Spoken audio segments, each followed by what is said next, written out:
Estamos en este estudio que hemos denominado de regreso a la membresía bíblica. Y hoy el tema es o corresponde a metáforas de la iglesia que afirman la membresía.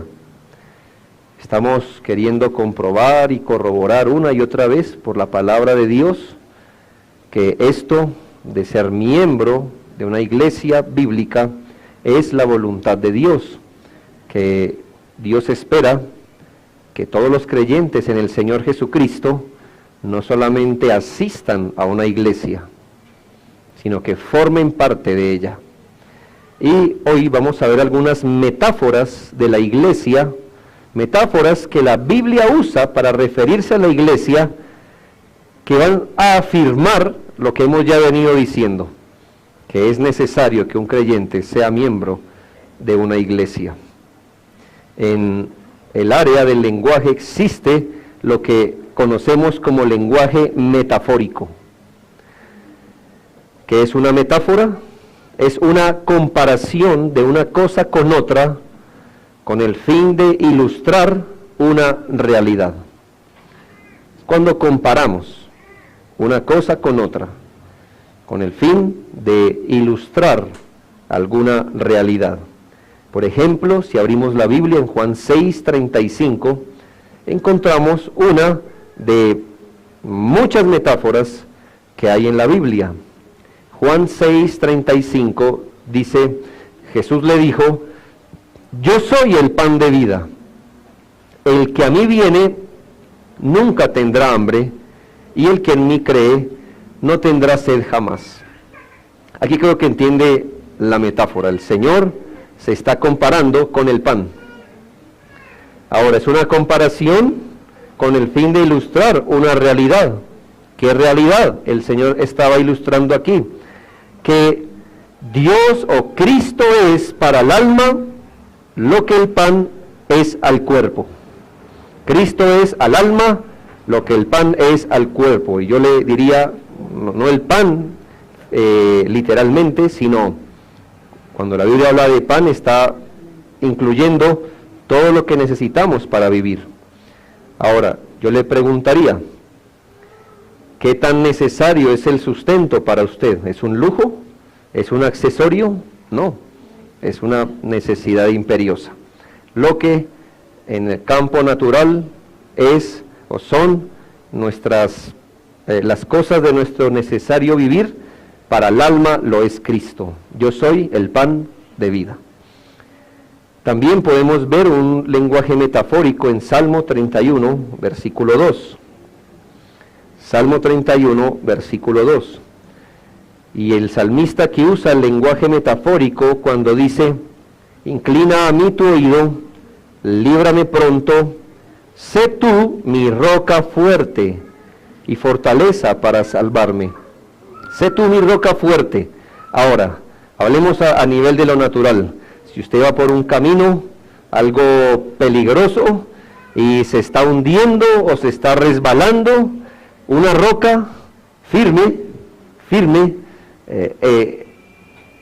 es lo que usted necesita. Imagínese ustedes cayendo a un precipicio y se agarre de un bejuco, como le llaman en el campo, y el bejuco se arranque junto con usted, pero usted se toma de una piedra, la piedra no se mueve, y ahí usted puede hacer pie y puede componerse otra vez.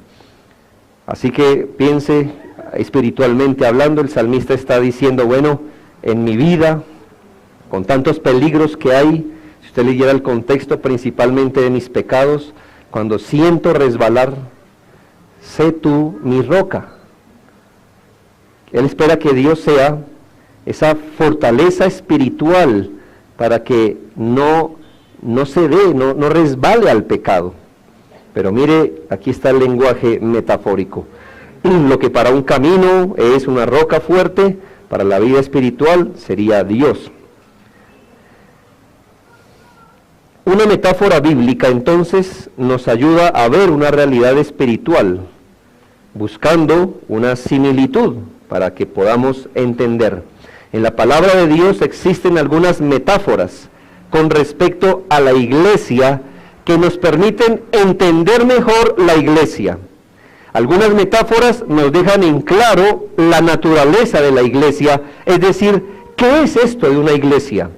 Otras metáforas nos ayudan a entender las funciones de una iglesia. Otras metáforas nos ayudan a entender el gobierno de la iglesia, un gobierno espiritual.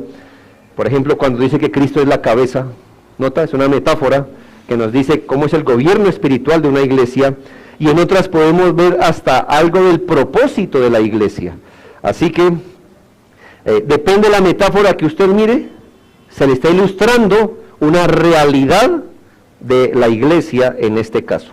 En el sermón de hoy miraremos 4 metáforas de la iglesia con el fin de señalar la realidad de la membresía y por consiguiente el alto grado de unión que hay en la iglesia local y el inmenso grado de compromiso que debe caracterizar la pertenencia a una iglesia local. Así que no tengo en mente solamente hablar a las personas que no son miembros de la iglesia, sino aún hablarle a las personas que lo son, para que usted mire cuál debe ser la realidad que debemos expresar continuamente cuando miremos dichas metáforas. En otras palabras, quiero que miremos estas metáforas que señalan la iglesia para ver 3 realidades.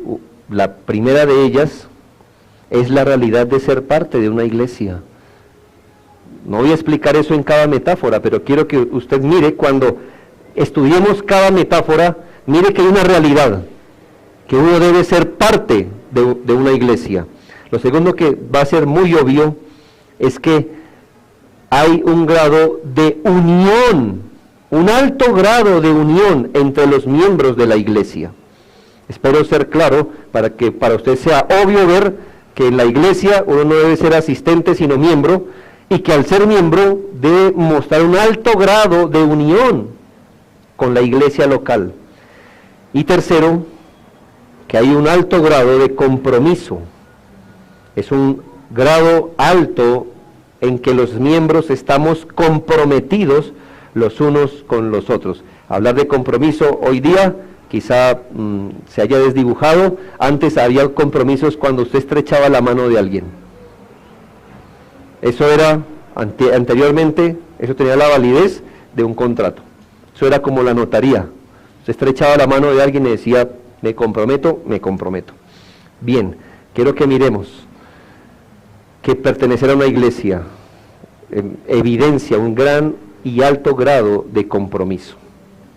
Antes de iniciar, soy consciente de que algunas de estas metáforas se aplican más directamente a la realidad universal de la iglesia. Sin embargo, no hay por qué pensar que muchas verdades que se aplican a la iglesia universal no puedan ser aplicadas a la iglesia local. Yo sé que hay verdades que solo se aplican a la iglesia universal y no a las iglesias locales. Pero en estas que vamos a ver, no hay por qué pensar que si esto es verdad en la iglesia universal, no tiene utilidad para la iglesia local. No, sí la tienen. Además, creo yo, que gran parte de las realidades de la iglesia universal se hacen visibles en las iglesias locales. Le repito eso. Gran parte de las realidades de la iglesia universal se hacen visibles en las iglesias locales. De lo contrario, nuestro pensamiento de la iglesia sería vano, abstracto, indefinido. Así que entendiendo esto, vamos con la primera metáfora. Templo o edificio, como quiera. Templo o edificio, o ambas si quiere. El Nuevo Testamento usa la metáfora del templo para referirse a la iglesia. Y cuando usted piensa en templo, bueno, piensa bíblicamente en templo, ¿a dónde se transporta? Nos transportamos al Antiguo Testamento, donde por muchos años, usted recuerda, el Señor quiso ser buscado en un tabernáculo. El tabernáculo eran unas carpas. La característica era que cuando el Señor decía, vámonos de aquí, se recogía el tabernáculo y se iba. Donde el Señor dijera, aquí quiero ser adorado, la carpa grande se volvía a armar.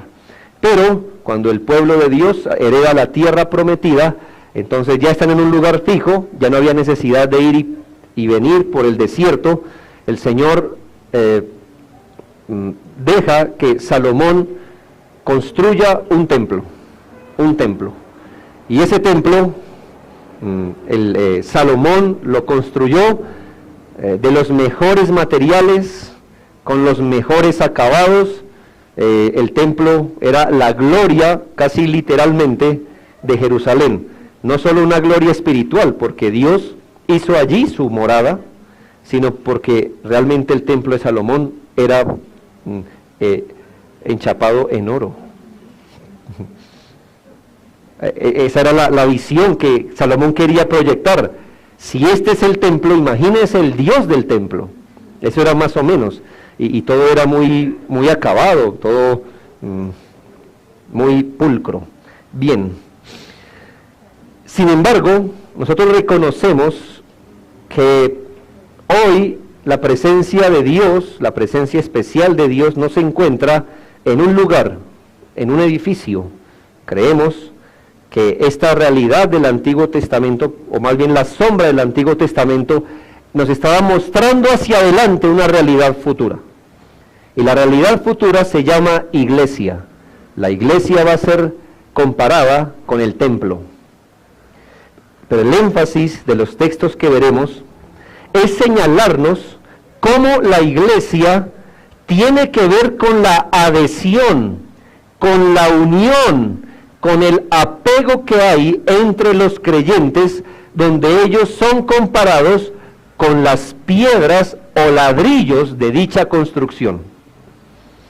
El Nuevo Testamento nos va a hacer un énfasis y nos va a decir, ¿recuerdan el templo? Oh, sí lo recordamos. ¿Cómo era construido? Oh, grandes piedras, unas sobre otras, muy lisas, muy bien puestas, unas encima, y era una gran y linda construcción.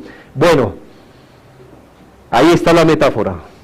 Lo que para el antiguo templo, ese templo que albergaba la presencia de Dios, eran las piedras.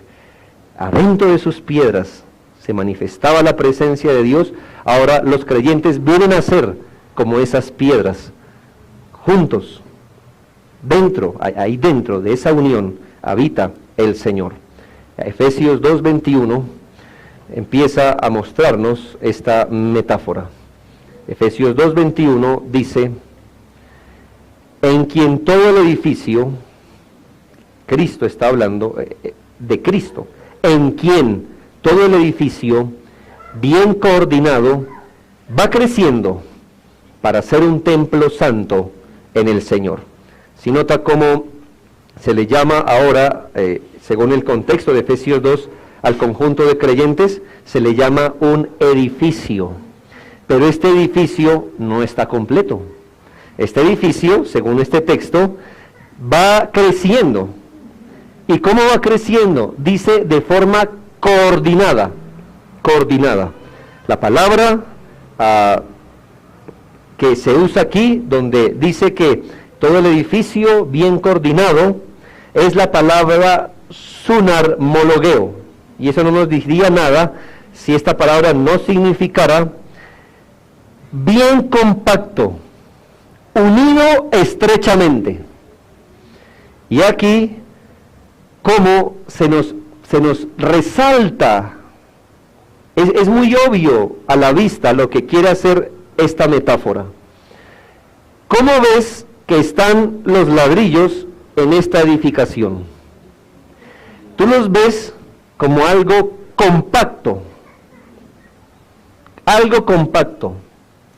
algo unido estrechamente. Tú no ves un conjunto de ladrillos, uno por allí, otro por allá y otro por allí, sino que estos ladrillos han sido puestos unos encima de otros, en armonía. Me imagino que el que puso esta pared no hizo que echó media pared aquí, y luego se iba a esta esquina y echaba otra media, y luego vino aquí y echó otra media, y empezó a llenar así. No. ¿Cómo piensas que esto se llevó a cabo?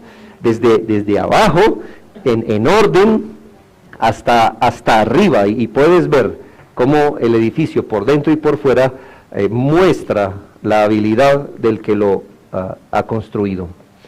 Así que la iglesia es comparada con un templo, con un edificio que bien coordinado va creciendo hasta ser un templo santo en el Señor. Ahora, Primera a Timoteo 3:15 nos refuerza esta verdad.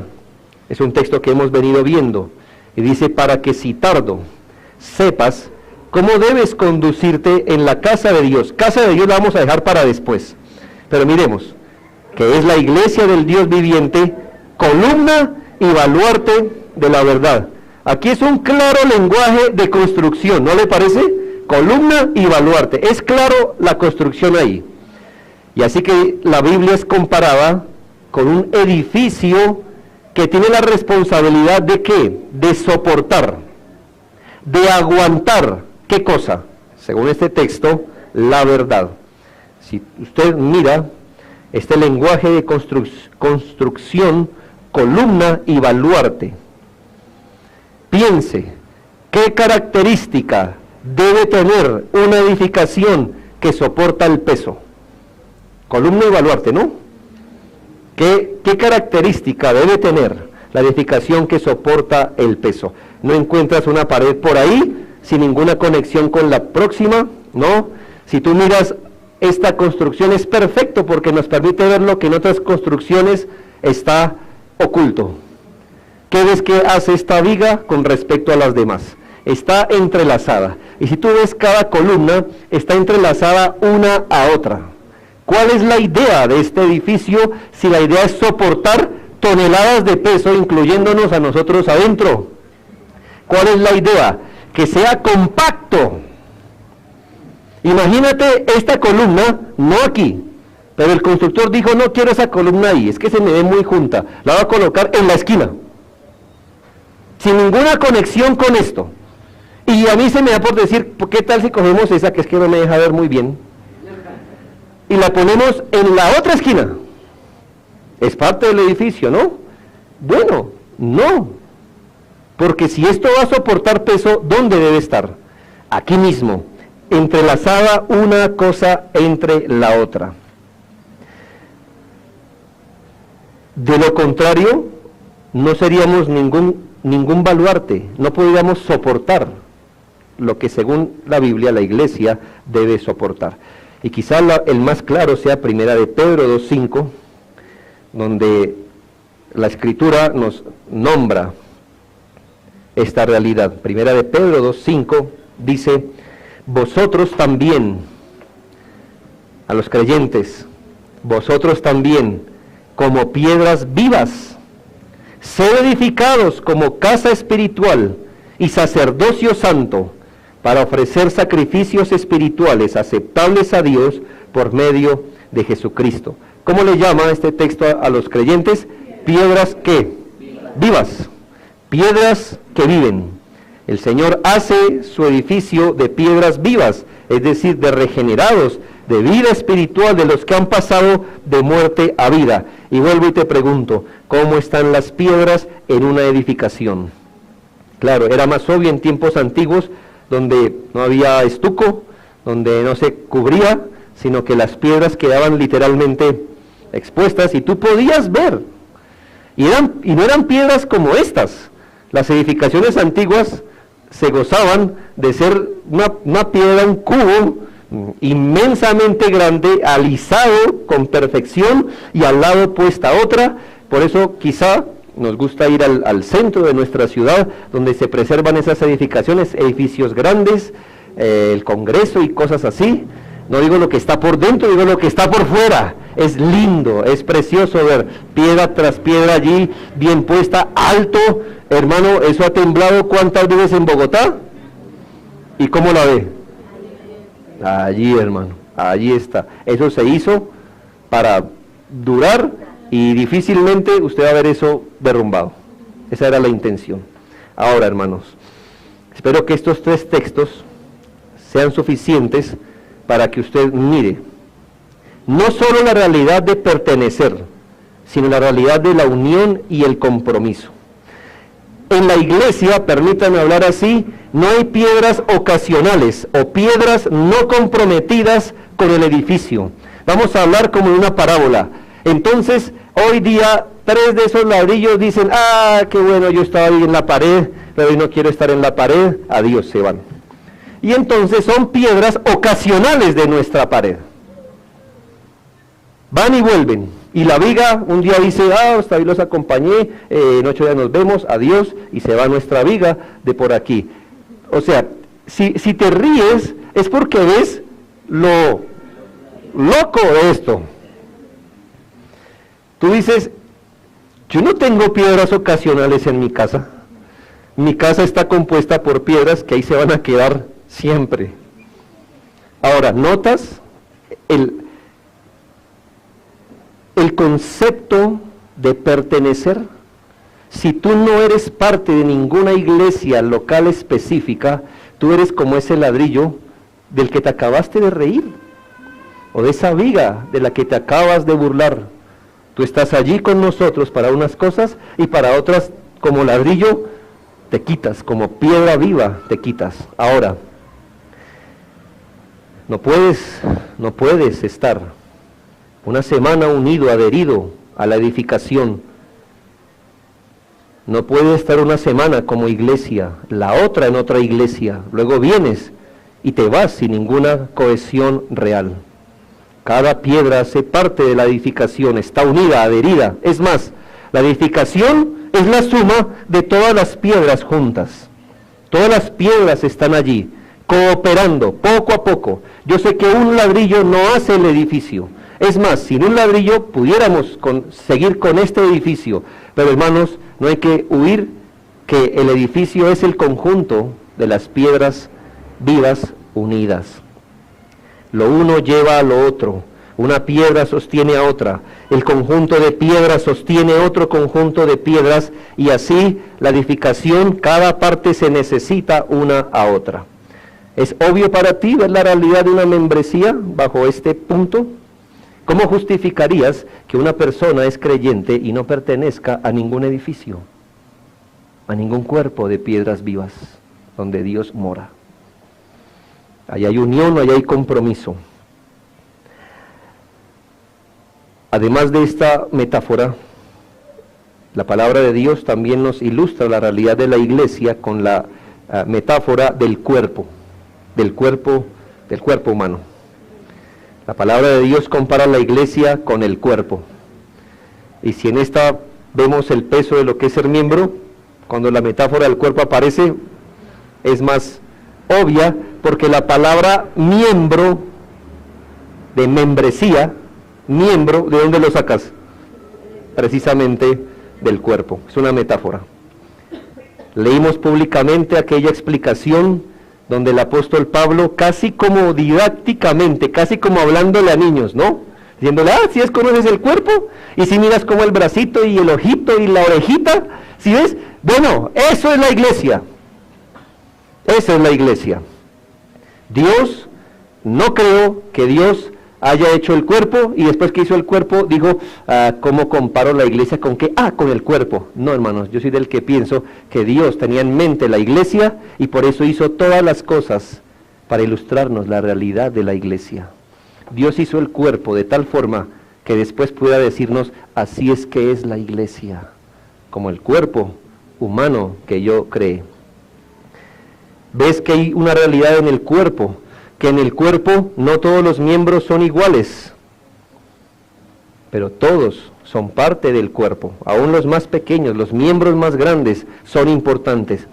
El apóstol Pablo nos llevó a considerar que un miembro no tiene valor si no es parte del cuerpo, que precisamente el miembro adquiere valor estando como adherido, pegado al cuerpo. Y debe ser así, hermanos. ¿Cuán familiar le parece a usted la imagen de los miembros del cuerpo andando independientemente? ¿Cuán familiar? ¿Es usted? Sí, ese yo lo he visto. Sí, allá va el tronco. Sí, y allá va una pierna. Sí, está bien, como la mano de los Monster, ¿no? Se mueve sola. y hace cosas solo y parece que piensa, parece que él no necesita el cuerpo, pero no es más que ficción. Si usted se acaba de reír, le va a decir, jaja, sí, ficción. ¿Por qué? Porque no es familiar para nada ver un miembro independiente andando solo. ¿Cómo le llamarías al estado del cuerpo cuando un miembro se anula o no quiere funcionar en el engranaje de tu cuerpo? Piensa, ¿cómo le llamarías al estado donde un miembro dice, no trabajo? Punto. ¿Cómo le llamarías? Eso es una enfermedad, hermano. Si su riñón deja de funcionar y le hace huelga, no le funcionó y no le funcionó, hermano, usted va a sentir eso. Si un pulmón se revela y dice, no, aquí no va, y si un pie le dice, no, mira, vamos con los muchachos, la mano seca, si la mano no va a funcionar, ¿qué? Pues eso es enfermedad, eso es enfermedad. Los creyentes deben aprender que la realidad de la iglesia es tener miembros, y con todo respeto lo digo, los creyentes deben aprender que la realidad de la iglesia es tener miembros, no prótesis. Es decir, miembros ocasionales y arbitrarios. Es feo lo que voy a decir. Quizá le arruine su almuerzo. Pero si yo tuviera una prótesis aquí y hoy no quiero usarla, es incómodo, me la quito.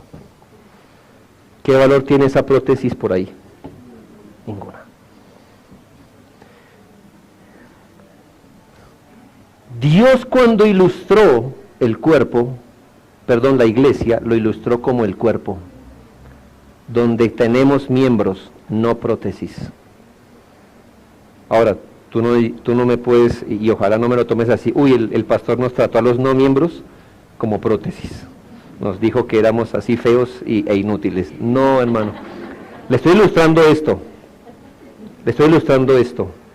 Que si tú no eres parte integral y viva de una iglesia, yo te pregunto a ti, ¿qué eres?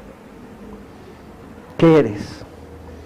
Yo más bien te dejo a ti la respuesta, que tú me des la respuesta. Si tú como creyente dices estar vivo, pero no estás engranado, no haces parte, no eres miembro de un cuerpo, ¿cómo te llamarías a ti mismo bajo esta ilustración? ¿Un miembro ocasional? ¿Un miembro esporádico?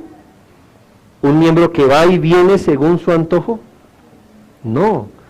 La sola idea de pensarlo es ilógico. Primero los Corintios 12:27 nos dijo, vosotros pues sois el cuerpo de Cristo y miembros, cada uno en particular. Y es verdad, hermanos, aquí en la iglesia, en este cuerpo local de creyentes, no todos somos iguales. Hermanos, algunos son muy adelantados, otros más despaciosos, unos tienen unos dones, otros, unos más madurez, otros no. Mi hermano, pero somos un cuerpo. Somos un cuerpo. Y está el cuerpo y están los que no son del cuerpo. Luego puedes ir a la familiar enseñanza de Efesios 4:15 y 16. Y mira cómo se refrenda. El apóstol Pablo era un buen maestro, es muy gráfico aquí. Efesios 4:15 y 16 dice, sino que siguiendo la verdad en amor, crezcamos en todo en aquel que es la cabeza, esto es, Cristo, de quien todo el cuerpo, bien concertado y unido entre sí por todas las coyunturas que se ayudan mutuamente, según la actividad propia de cada miembro, recibe su crecimiento para ir edificándose en amor. Hermanos, ¿qué grado de unidad ves que el Señor está aquí mostrando? ¿Qué grado de unión debe haber entre los miembros de una iglesia? ¿Cómo la calificarías de 1 a 10 según este versículo? ¿Cuánto grado de compromiso y unión debe haber? 10. Las coyunturas, tus músculos, tus huesos, todo viene como una sola cosa que va creciendo parejo. Y esa es la metáfora del Señor. Somos piedras vivas, somos miembros vivos. Y tú no puedes concluir aquí que hay la figura de un miembro vivo que no pertenezca a un cuerpo. ¿Sí? ¿Es claro para ti? ¿Conoces un miembro vivo que no pertenezca a ningún cuerpo? Aún en las maravillas de la ciencia moderna, cuando hay trasplantes de corazón, por ejemplo. Esto no es que quien me dona el corazón, ahí lo tengo 2 años esperando un donante. El asunto es de minutos. ¿Me equivoco o no? Es de minutos. Para sacarlo de un lugar y ponerlo al otro. ¿Ve? Aún en ese caso. Porque el Señor, que es bien sabio, quería decirnos que es imposible que un miembro esté vivo sin pertenecer a ningún cuerpo. Sin pertenecer a ningún cuerpo. Aquí la metáfora es fuerte, ¿no le parece? Y nos dice algo, hermanos. No importa qué parte del cuerpo tú eres, tú debes crecer parejo con la iglesia. ¿Sí ves? No, nuestro cuerpo Dios lo hizo de tal forma que de 5 a 10 años nos crece este brazo, de 10 a 15 nos crece este otro, de 20 a los 30 nos crece una pierna. No. Dios hizo el cuerpo para ilustrarnos ¿qué? Mira cómo crece parejo. Qué bonito es ver crecer parejo el cuerpo. Qué bueno, así lo quiso Dios. ¿Y qué es lo que nos dice Efesios 4:15? Que el cuerpo crece ¿cómo? Sí, coordinado, parejo. Piensa, hermano, piensa en el individuo que viene cada vez que puede. Que hoy estuvo en la instrucción, mañana no, el otro domingo sí, el otro no. ¿Va a crecer parejo con la iglesia? El cuerpo va a crecer y ese bracito va a empezar a crecer menos parejo. ¿Lo entiendes? Imagina el miembro, que es o la persona más bien, que es un visitante ocasional, que no está con nosotros en los tratos particulares que Dios tiene con nuestra iglesia, que no está con nosotros, que no se compenetra con nosotros, que está de vez en cuando, o así venga cada 8 días, no está metido en el engranaje del cuerpo. Él no va a crecer con nosotros. Tal cosa no existe. Es bastante obvio que cuando se habla de la metáfora del cuerpo, se ve el principio de pertenecer, es obvio, de unión, es muy obvio, y de compromiso. Los miembros del cuerpo no están pegados al cuerpo de forma artificial, no están pegados con hilo ni con cinta. Ellos están unidos entrañablemente. Y la iglesia, aun los que somos miembros, no podemos descansar hasta que expresemos la realidad de un cuerpo. La realidad de un cuerpo. Debemos crecer juntos y nuestra unión no es con cinta celestial. Nuestra unión es profunda, es espiritual. Debe ser evidente. Mira cuán vana es la excusa de las personas que dicen que desde que uno esté en la mayoría de las cosas de la iglesia es suficiente. Y yo te pregunto, ¿te contentarías con que tu cabeza te dijera que desde que esté contigo la mayoría de las cosas que haces? O si tu pierna te dijera, debes estar contento con que te acompañe en la mayoría de cosas que haces. O si tu estómago te dijera, voy a estar contigo en la mayoría de cosas que haces. Estoy cumpliendo en la mayoría. No, tú dirías, no, es que no te necesito en la mayoría de cosas. Todo el cuerpo lo necesito. ¿Cuánto compromiso ves en los miembros de la iglesia? Perdón, en los miembros del cuerpo. ¿Hay el caso un miembro que no esté comprometido? No, ves que todo es coordinado. Y cuando eso no pasa, ¿qué haces? Te afanas, vas al médico. Así es de contradictorio en una iglesia tener simplemente simpatizantes o creyentes no comprometidos. Yo sí soy creyente, lo que pasa es que no soy comprometido. ¿Cómo le llamarías a eso? ¿Sí ves que no entra en las imágenes de la Biblia, no entra esa figura?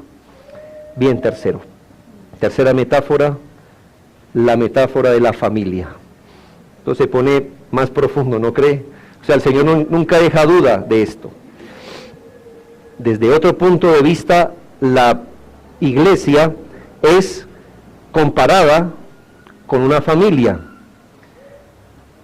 Por supuesto que la Biblia no tiene en mente las definiciones de familia actual, no, sino en esa institución que Él creó desde el Edén, donde Dios creó al varón, y mira, ¿de dónde vino la mujer?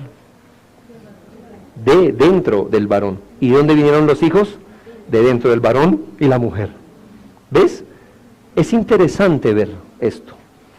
¿Por qué? Porque desde un inicio el Señor nos está diciendo que hombre, mujer e hijos están comprometidos en familia. ¿De qué forma? Entrañablemente. No lanzas una semilla a la tierra y sale un hijo. ¿Me hago entender? Como las pepas de mandarina. Echas una pepa. Es algo fuera de ti. Tú no eres parte de una mandarina. Esa mandarina no es parte de ti. Tú botas eso y sale una mandarina. Y así no vienen los hijos. Y así no vino la mujer. Dios no dijo, ve y búscate una semilla de mujer, siémbrala y allí te saldrá, esta es tu mujer. No, la sacó de dentro. Y cuando vienen los hijos, ¿vienen de dónde? De dentro de nosotros. Para hacernos saber que el vínculo familiar es un vínculo tremendamente fuerte, íntimo. En una familia puedes apreciar que no hay una unión nominal, sino una unión real. Aunque ames a muchos, el vínculo familiar es distinto, más íntimo y especial. Efesios 2:19 le llama a la iglesia familia de Dios. Mira y verás, así que ya no sois extranjeros ni advenedizos, sino conciudadanos de los santos y miembros, otra vez la palabra miembros, y miembros de la familia ¿de quién? Es maravilloso. No tienes que ser Castañeda ni yo tengo que ser Pérez, ¿entiendes? Tenemos un vínculo más grande. Ser miembros, ser parte, membresía en la familia de Dios. Y sabes, esta familia, así como toda familia es reconocida por su cabeza, los Casas, los Rodríguez, los Sarmiento, así la familia de Dios es reconocida por su cabeza. Somos la familia de Dios. De Dios. Es interesante estas cosas. Y dice que los creyentes somos miembros, no visitantes. ¿Reconoces, querido hermano, la diferencia entre un miembro de tu familia y un visitante? Es obvio, ¿no? Bueno, es obvio. El esposo, la esposa, los hijos no están unidos de la misma forma que aún otros miembros de nuestra familia. Tú reconoces quiénes son los miembros de tu familia. Primera Timoteo 3:5, hablando en una comparación también, es un texto que nos ayuda a mirar la iglesia como una familia. Hablando de los requisitos para los pastores de una iglesia, dice, pues el que no sabe gobernar su propia casa, ¿cómo cuidará de la iglesia de Dios? Piensa esto. Por analogía, se ordena que un individuo que anhela el ministerio debe saber gobernar su propia casa, porque la familia es otra casa. Lo que pasa es que es más grande, y lo que pasa es que no es su casa. Pero ¿cuál es su punto? Si notas por analogía, el que quiere gobernar la iglesia debe aprender a gobernar su casa. ¿Por qué? Porque la iglesia es como una familia más grande y más compleja. Ahora sí, allí en 1 Timoteo 3:15, donde estás, dice, para que si tardo sepas cómo debes conducirte en la casa de Dios, que es la iglesia del Dios viviente. Casa de Dios, que es la iglesia. La iglesia es comparada con una casa. Y mira, es una prueba, llamémosle circunstancial, pero nos sirve. Lucas 17:3. Lucas 17:3. Mirad por vosotros mismos. Si tu hermano pecare contra ti, repréndele. Y si se arrepiente, perdónale. ¿Cómo le llama al individuo que acaba de pecar contra mí? Hermano. ¿De dónde sale la palabra hermano? Estamos honrando la metáfora de una familia. Cuando nos llamamos hermanos, entre otras cosas, estamos reconociendo que la metáfora de la iglesia como una familia es verdad, es verdadera. Ahora, una familia, escuche bien, es más que un lugar donde uno duerme. Una familia es más que un lugar donde uno llega después de las labores. Una familia es más que un lugar donde uno come. Porque hay lugares donde usted puede hacer lo mismo sin ser una familia. ¿Hay lugares donde usted puede dormir que no sea en su familia? ¿Dónde puede usted dormir, comer o llegar después de sus labores cotidianas que no sea una familia? Sí, un hotel. ¿No es así? ¿Y eso hace al hotel su familia? No. Ah, pero allá yo voy a comer. Ah, pero allá yo voy a descansar. ¿Sí? Pero aún eso no hace una familia. ¿Qué hace la diferencia con la familia entonces? Que en la familia uno es parte de ella.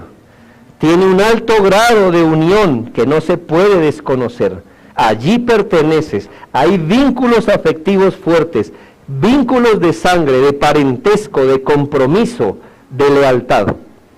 Querido hermano, si usted ha tenido la oportunidad de ir a un hotel y si llegó a las 6, ¿cuál es el problema? Y si llegó a las 7, y si no llegó, ¿cuál es el problema? Desde que usted pague, no importa.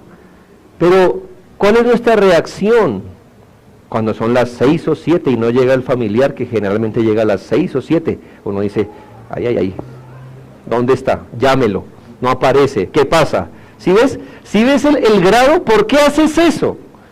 ¿Por qué? Porque tú estás comprometido, hay lealtad, hay preocupación, hay amor. Tú eres algo dentro de la familia, se te espera, hay preocupación. Tienes responsabilidades como familia, tienes privilegios que otros no.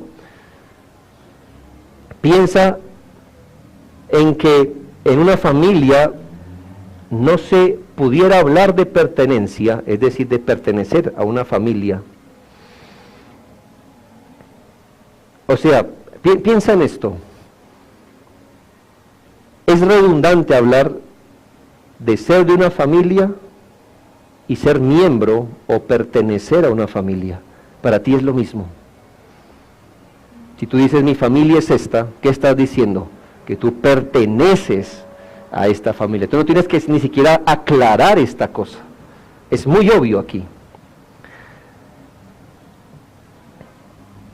Ahora, pensar en que mi relación con una iglesia debe ser la de ir nomás.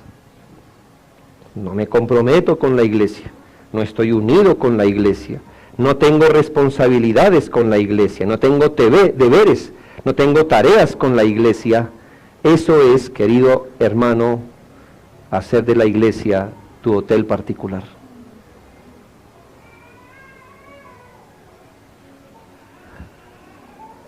Hay algo grave en las familias, cuando un miembro de ellas nos hace saber que somos su hotel.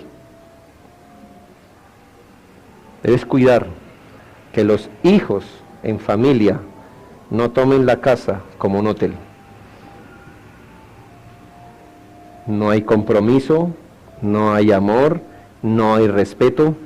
Pero si hay comida, si hay vestido, pero yo llego a la hora que quiera, yo hago lo que quiera. Porque eso es irregular, porque eso es contradecir exactamente el principio de una familia donde todos nos esperamos, donde nos preocupamos, etcétera, etcétera.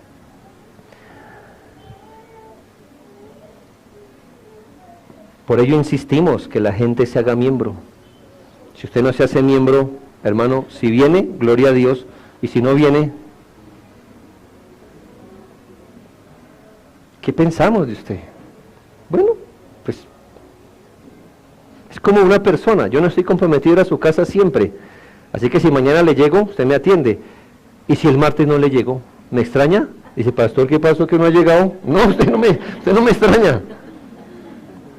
Si usted no es parte de una familia de la fe, si viene, gloria a Dios. Y si no viene, ¿qué le podemos decir a usted? ¿Qué le podemos decir a usted? Por eso, entre otras cosas, queridos miembros, yo insisto en que respete la iglesia, avisando cuando usted va a faltar. Yo no lo hago para establecer un dominio sobre usted. Quiero saber qué usted hace todos los días. Dígame su horario. Quiero estar al tanto. No, hermanos, pero en los asuntos de la iglesia es lealtad de familia. Que usted me diga, hoy no llego. Porque usted esperaría eso de sus hijos, ¿no? Usted esperaría eso de su esposo. Cuando su esposo llega por ahí a las 12 de la noche, y buenas, como si nada, usted le dice, bueno, qué bueno llegaste. ¿Usted qué dice? ¿Por qué no llamaste? Hermano, ¿por qué no avisas cuando no vienes a culto? Esta es familia. Esto es familia. Esto es familia. ¿No quieres responsabilidades? Quizá por eso no avisas. Sé leal. Te comprometiste a hacer eso. Sé leal. Pero no es lo único. En los cultos se te espera, ¿por qué? Porque eres miembro. En las actividades de la iglesia se espera tu colaboración, ¿por qué? Porque eres miembro. Aquí se te aprecia, se te considera, pero tienes responsabilidades también. Si no eres miembro, si no tienes compromiso, si la iglesia para ti es ese hotel de paso al que continuamente visitas porque sirven buena comida, sí, y ahí dejo mi pago en las cositas azules. Eso no es compromiso, hermanos. El testimonio de la Biblia nos dice que somos familia. Y por último, la Biblia compara a la iglesia como un rebaño. Esta metáfora es muy familiar en la Biblia. Considerar el pueblo de Dios como un rebaño de ovejas. Hermano, esta metáfora, en vez de exaltar el rebaño, lo que exalta es al pastor. ¿Por qué? Porque yo no he sido pastor de ovejas literales, pero el asunto creo que no es para nada fácil, porque las ovejas no son perros adiestrados. ¿Sí? Las ovejas, según he leído y lo que cuentan, las ovejas son un animal particular. Es algo torpe, es obstinado, es ingenuo. Usted tiene que tener cuidado doble. Hay que tener ciertos cuidados que no se tiene con otros animales. La oveja, piense si va a beber en aguas profundas, imagínese ese pelo entrapado de agua, como 5 sacos de lana encima, se hundiría. Por eso dice, en aguas de reposo me hará descansar. Así que en lugar de decir, esta metáfora dice muy bien de la iglesia, no, dice muy bien del pastor. La Biblia nos está tratando como ese tipo de personas que vamos a tenerles paciencia y cosas así. Pero ¿cuál es el punto, hermanos? La Biblia nos trata como un rebaño. Sí, hermanos, nuestro pastor no se avergüenza de llamarnos sus ovejas. ¿No es lindo eso, hermano? Que él diga, son eso, pero yo quiero ser su pastor. Él es el pastor de nuestras almas. Hechos 20:28 dice, Hechos 20:28 habla a los pastores terrenales, porque entre esas ovejas Dios ha querido que uno sea pastor. Dice, por tanto, Hechos 20:28, mirad por vosotros y por todo el rebaño en que el Espíritu Santo os ha puesto por obispos. Primera de Pedro 2:25 dice, Primera de Pedro 2:25, porque vosotros erais como ovejas descarriadas, pero ahora habéis vuelto al pastor y obispo de vuestras almas. Y mira Hebreos 13:20,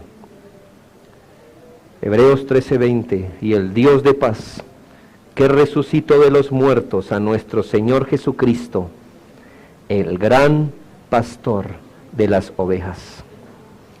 3 ocasiones la Biblia le habla a la iglesia, a los creyentes, comparándolos con ¿qué? Con un rebaño de ovejas, de ese animalito particular. Es muy tierno, pero usted se la puede robar, porque él no se va a defender. No es una cabra, ni un gato, es una oveja. La iglesia es un conjunto de personas que forman un rebaño. Piensa esto. Vamos a suponer que hay un rebaño con un pastor, pero el pastor no sabe exactamente cuál es su rebaño. A veces entra al redil y hay 20, pues 20 saca a pastar. Y cuando las devuelve el otro día, hay 5, pues 5 saca a pastar. Al otro día vuelve y hay 100, pues 100 saca a pastar. ¿Se puede decir que ese hombre tiene un rebaño? ¿Se puede decir que eso es un rebaño? No, a mí se me hace que estas ovejas aprendieron a reconocer dónde hay pasto, ¿sí? Y entonces donde ven el campo abierto, pues allá van, pero cuando pastan, se van y allá van. Esto no es ningún rebaño. ¿Qué característica tiene el rebaño? Bueno, que tú sabes quiénes son. Es más, si eso no fuera cierto, la parábola de la oveja perdida nos sonaría extraño. ¿Qué hace la parábola de la oveja? Dice que cuando él viene con sus ovejas, las cuenta y le falta una. ¿Ves? Este pastor es consciente que no le son dadas todas las ovejas del mundo, sino que su rebaño es de 100 y le falta uno y se va a buscarla. Ahora piensa que él no sabe cuál es su rebaño, que hoy vienen 20, mañana 30, como te dije. ¿El Señor hubiera usado esa parábola? No, porque si él no sabe a quién esperar, no sabe quién es su rebaño, si falta 1, 5, es más, eso ni siquiera se pregunta, porque no hay pertenencia aquí. Yo te digo esto, querido hermano, yo no estoy en desacuerdo con que por cuestiones providenciales, de viajes y todo, uno busque a veces una iglesia donde no pueda asistir. Es el caso aquí de mi hermano, por ejemplo, que él tiene su iglesia local, pero está en sus vacaciones y está aquí. Pienso más bien en cuando eso es la norma de vida. Tú puedes pensar que desde que pastes, no importa dónde. Y yo te digo, eso no honra la iglesia de Cristo. ¿De dónde eres oveja? Ve a tu redil. No digo lo que puede pasar en momentos específicos de la vida. Vuelvo y digo, usted puede ir a vacaciones, usted puede venir de visita, está bien. Pero si esa es su norma de vida, y usted diga, bueno, desde que paste, no importa dónde. Yo te diría, sí importa dónde. ¿Por qué? Porque si no pastas con nosotros continuamente, tú no eres considerado oveja de este redil. Si tú no pastas en un redil específico, el día que no vayas ni a este rebaño, a pastar con este rebaño, ni a pastar con este, ni a pastar con este, ni a pastar con este, ningún rebaño te extrañará. Y resultas tú siendo pastor y oveja al mismo tiempo, porque te pastoreas a ti mismo. Perderás los pastos particulares que Dios nos da a esta iglesia. ¿Sabes? Dios es un buen pastor. Y sabes que algunas iglesias Él les da pastos particulares y a nosotros pastos particulares. ¿Entiendes? Y si tú vas de iglesia en iglesia, tú no vas a aprovechar los tratos de Dios con nuestra iglesia. Tú no puedes usar la Biblia para justificar que un creyente pueda vivir su fe real y viva en Jesucristo sin conexión con una iglesia local específica. Espero haber sido claro en señalarte que la iglesia asume que hay pertenencia, es decir, adhesión, unión, que hay un compromiso y una unión íntima entre los miembros. De donde quieras que hayas sacado la figura de ser cristiano sin la membresía de la iglesia local, no fue de la Biblia. Por eso te animo, si en verdad eres un hijo de Dios, a someter tu vida al señorío de Cristo, a ser piedra viva en el templo de quien Dios es el habitante supremo, a ser miembro de este cuerpo local del cual Cristo es la cabeza, a ser parte de esta familia de la cual Cristo es el Padre, a ser parte de este redil del cual Cristo es su gran pastor. Pero yo te digo algo, pero si no es aquí, ve a una iglesia local bíblica y sé parte de ella, pero no andes más sin ser miembro de una iglesia. Te lo voy a decir otra vez, porque tú dirás, no, le escuché cómo me da el pastor, él pensé que me iba a traer a su iglesia. Querido hermano, si no es esta iglesia local de donde quieres ser miembro, ve a una iglesia bíblica y sé miembro allá. Vamos a quedar de amigos, ¿sabes? Te amo en el amor de Cristo y si te veo en la calle, te voy a animar. Pero sé miembro aquí, o sé miembro allá, pero sé miembro de algo, para que Dios tenga tratos contigo, los tratos bíblicos que Él ha querido, pero no saltes de iglesia en iglesia, no vayas de aquí para allá, sin ser miembro de ningún cuerpo de creyentes. Tú puedes ser miembro aún de una iglesia más madura que nosotros o más inmadura que nosotros, pero puedes ser miembro, no importa, pero sé miembro. Comprométete con una familia, comprométete con una iglesia, ve, si es aquí, bienvenido. Hay requisitos, claro, pero bienvenido.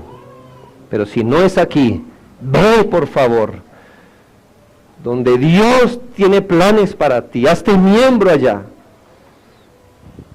Pero no andes sin ninguna iglesia en particular. Y a los que son miembros les exhorto a apuntar y trabajar para que expresemos cada vez más nítido lo que es ser un templo conformado de piedras vivas, en quien todo el edificio bien coordinado va creciendo para ser un templo santo en el Señor. Exhorto y animo a la iglesia a ser un cuerpo conformado por miembros que van creciendo en todo, en aquel que es la cabeza, esto es Cristo, de quien todo el cuerpo bien concertado y unido entre sí, por todas las coyunturas que se ayudan mutuamente, según la actividad propia de cada miembro, recibe su crecimiento para ir edificándose en amor. Exhorto a la iglesia a que maduremos para vivir más como ciudadanos de los santos y miembros de la familia de Dios, y a crecer como un rebaño bajo la realidad de haber vuelto al pastor y obispo de nuestras almas. Oremos.